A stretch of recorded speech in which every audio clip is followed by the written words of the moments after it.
जो लोग आरओ का एग्जाम दे रहे हैं उनके लिए ये स्पेशल वीडियो है और आप लोगों का जो हिंदी का पोर्शन है वो इसके द्वारा कवर किया जाएगा। तो किस तरह से क्वेश्चन आते हैं एक बारी हम लोग देख लेते हैं।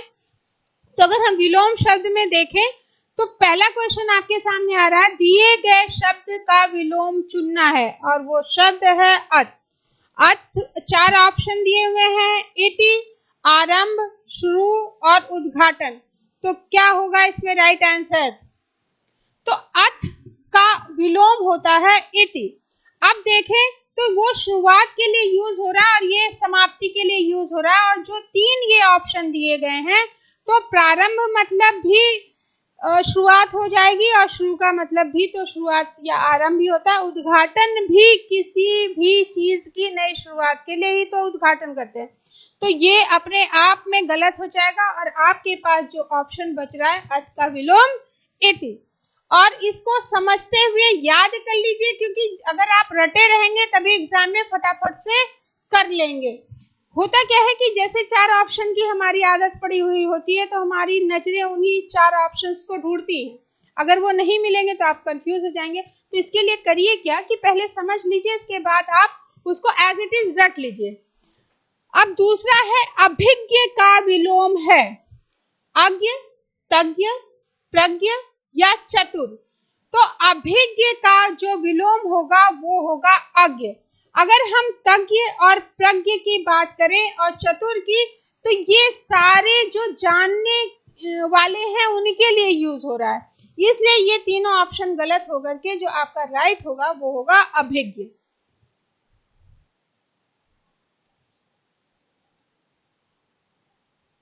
नेक्स्ट है अत्यधिक का विलोम क्या है। अब पहले तो हमें अर्थ भी पता होना चाहिए। तो अत्यधिक, अत्यधिक में जो ऑप्शन है अत्यल्प, अत्याधिक, अनधिगत, अनधीन। तो यहाँ पे जो राइट होगा अत्यधिक का अत्यल्प, यानी बहुत अधिक है तो बहुत कम है, ठीक है, उस सेंस में ये सही है। अत्याधिक बहुत ज्यादा है, अनधिगत और अनधीन अगर आप इसको संधि विच्छेद कर लेंगे तो भी आपको समझ में आ जाएगा कि अनधीन यानी जो दूसरे के अधीन ना हो, यानी जो स्वतंत्र हो, तो ये तो होगा नहीं। अनधिगत तो लिया हुआ है तो इसलिए ये भी नहीं सही होगा। आपका जो सही होगा वो अत्यल्प ऑप्शन सही होगा। अर्थ भी एक बार देख लीजिए तोड़ करके कि इसका क्या होगा। फिर लंबी योग साधना से उसका ओजस्वी चेहरा देखते ही बनता है। यहाँ पे जो ओजस्वी शब्द है उसका विलोम आपको बताना है। पहला है कांतिहीन, दूसरा है मलिन, तीसरा है शोकाकुल और चौथा है काम। तो इसका जो राइट आंसर है वो होगा कांतिहीन या क्रांतिहीन लिखा होगा तो भी सही होगा, दोनों ही सही होंगे इसमें। तो ओजस्वी यानी ओज मतलब होता है तेज, आपका चेहरा चमक रहा है गुणों से, तो ओज। क्रांतिहीन, हीन मतलब वो जो तेज है वो छिन गया है।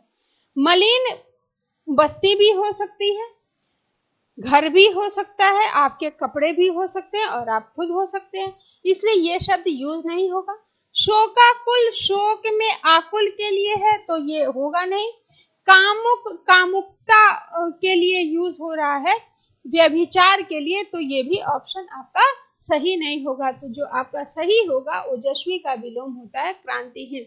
साथ में विलोम में ये भी ध्यान रखना है कि अगर संस्कृत के शब्द का विलोम पूछ रहा है, अर्थ हिंदी का निकल रहा है, लेकिन वही संस्कृत में ही उसको, जैसे आदि अगर है तो आदि का अंत ही होगा, समाप्त नहीं होगा, ठीक है। तो ये भी याद रखिएगा कि शुरू अगर दिया है तो क्या होना है, अंत इसका नहीं होगा विलोम। तो ऐसे भी आपसे पूछा जा सकता है दोनों ऑप्शन।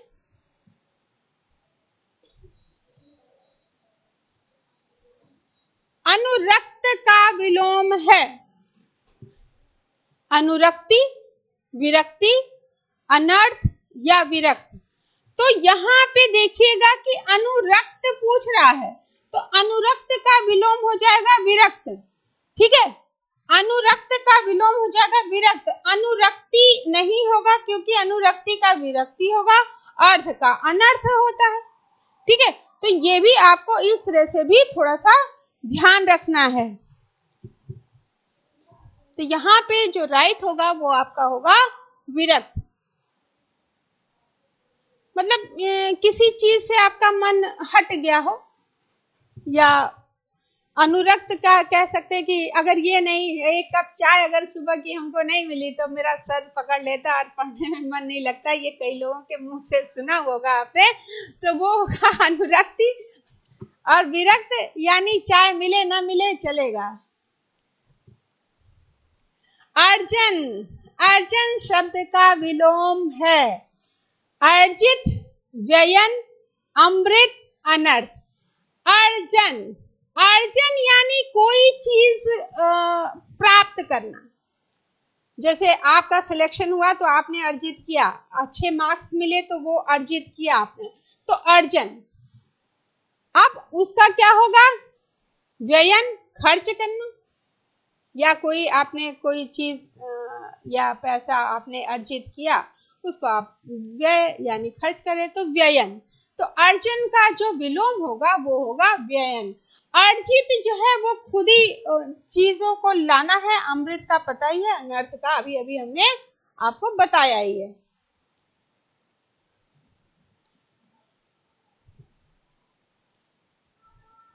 फिर नेक्स्ट है, निम्नलिखित में अनघ का विलोम है निरघ, निष्पाप, कृति या अघि। तो जो इसका विलोम होगा वो है अघि। ठीक है, तो इसका जो विलोम है वो अघि। अनघ जो है वो निष्पाप के लिए यूज हुआ है। ठीक है, और जो आपका अघि है वो पापी के लिए यूज हुआ है। तो ये विलोम आपका अनघ जो है अघि का विलोम है। निष्पाप तो खुद ही बेटा जिसने पाप न किया हो उसके लिए है। और जो यहाँ पे कृति है वो कुशल या दक्ष के लिए यूज हुआ है। किसी काम में कुशल या दक्ष के लिए यूज हुआ है तो पॉजिटिव। कृति अगर होता तो रचना के लिए यूज होता, लेकिन यहाँ पे बड़ी ई की मात्रा लगी हुई है तो ये कुशल या दक्ष के लिए है। क्लियर हो गया? तो अनघ का जो विलोम होगा वो क्या होगा? आपका अघि होगा। फिर निरघ देख लीजिए कि निरघ का क्या होता है, ये भी निष्पाप के लिए यूज होगा। तो अनघ जो है वो निष्पाप के लिए, निष्पाप लिखा ही है, और निरघ भी निष्पाप के लिए, यानी तीनों एक ही अर्थ दे रहे हैं। कुशल और दक्ष के लिए कृति है और अघि जो है ये पापी के लिए यूज हो रहा है।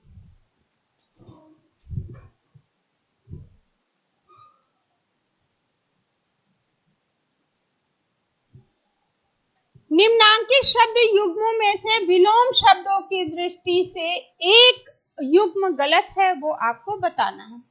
सुशासन, कुशासन, अज्ञ, अनभिज्ञ, अभिमानी, निरभिमानी, हयादार, बेहया। अगर हम अर्थ देखें यहाँ पे, और अगर जिसका अर्थ आपको नहीं समझ में आ रहा है तो आप संधि विच्छेद कर लीजिए। जब विच्छेद कर लेंगे तो अर्थ अपने आप आ जाएगा। सुशासन, सु मतलब अच्छा शासन, कुशासन यानी गंदा, तो ये तो विलोम है दोनों के। अभिमानी जिसके अंदर अभिमान है, और निरभिमानी जिसके अंदर अभिमान नहीं है।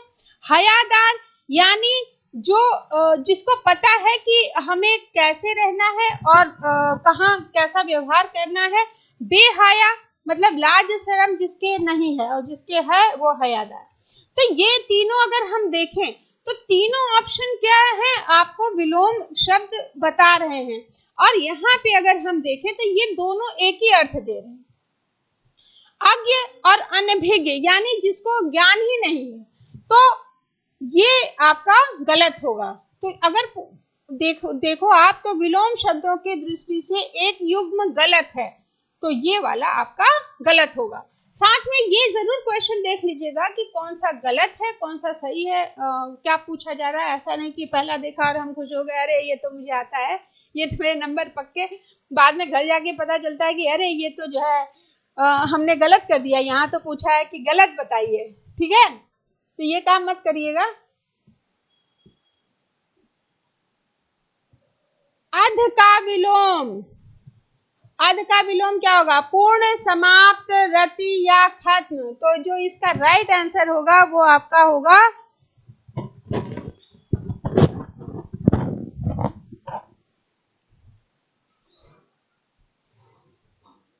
अध का, यहाँ पे आएगा समाप्त। अध का विलोम पूर्ण आएगा नहीं, और खत्म, क्योंकि हमने बोला कि अगर संस्कृत से लिए हैं तो संस्कृत के ही शब्द होंगे, इसलिए ये होगा नहीं। तो जो आपका जो राइट होगा वो होगा आपका समाप्त।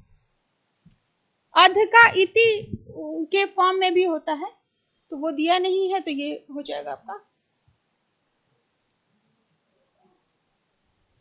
फिर अनुरक्ति का विपरीतार्थक शब्द क्या होगा?